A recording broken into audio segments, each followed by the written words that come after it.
है जो मेरी मदद कर सके? कहिए रेहान साहिबा। ऊपर आ जाइए, कुछ सामान कमरे से निकाल कर बाहर रखवाना है। जी जरूर। सुल्ताना का पत्ता साफ हुआ तो तुम शुरू हो गई।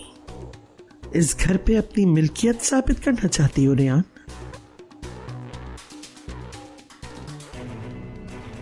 समझ आ गया क्या क्या निकालना है? जी समझ गया, मैं और लोगों को बुला लाता हूँ। शुक्रिया।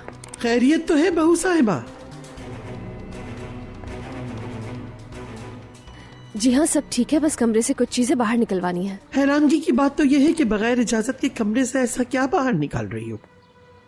अपने कमरे से कुछ भी बाहर निकालने के लिए मैं क्यों किसी की इजाजत लूंगी? हाँ बिल्कुल सही कहा, ये तुम्हारा भी तो घर है, जो जी चाहे करो। मजे करने के लिए नहीं कर रही, जो जरूरी है वो ही कर रही हूँ।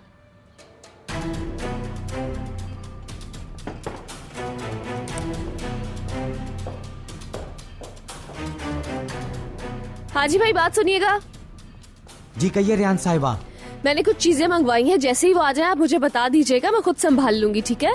जी ठीक है। मुझे इजाजत दीजिए, करने के लिए बहुत से काम बाकी हैं।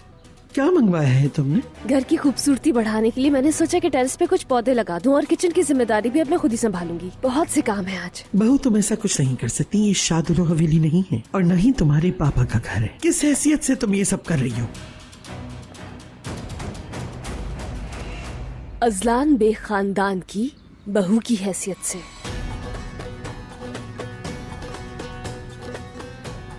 समझ गई कि मैं कौन हूँ? ये घर मेरा है, जो चाहूँ यहाँ पर बदल सकती हूँ।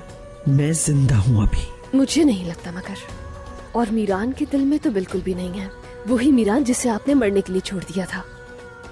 ये तुम क्या कह रही हो? मैं अपने पोते को कैसे? आपका कोई पोता है ही नहीं अजीज़े खानम। हमारे लिए आप मर चुकी हैं। हम आपको देखना नहीं चाहते और ना ही आपकी चालों का हिस्सा बनना चाहते हैं जो आप सरंजाम देती हैं। हमारे लिए आपकी आवाज नहीं, रूह नहीं, बस एक जिंदा लाश है जो हमारे दरमियान है। हमें चलती फिरती नजर आती है, समझ गई? हाँ आ जाओ आ जाओ।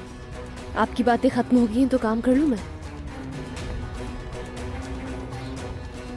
सबसे पहले ये यहाँ से निकाल दो।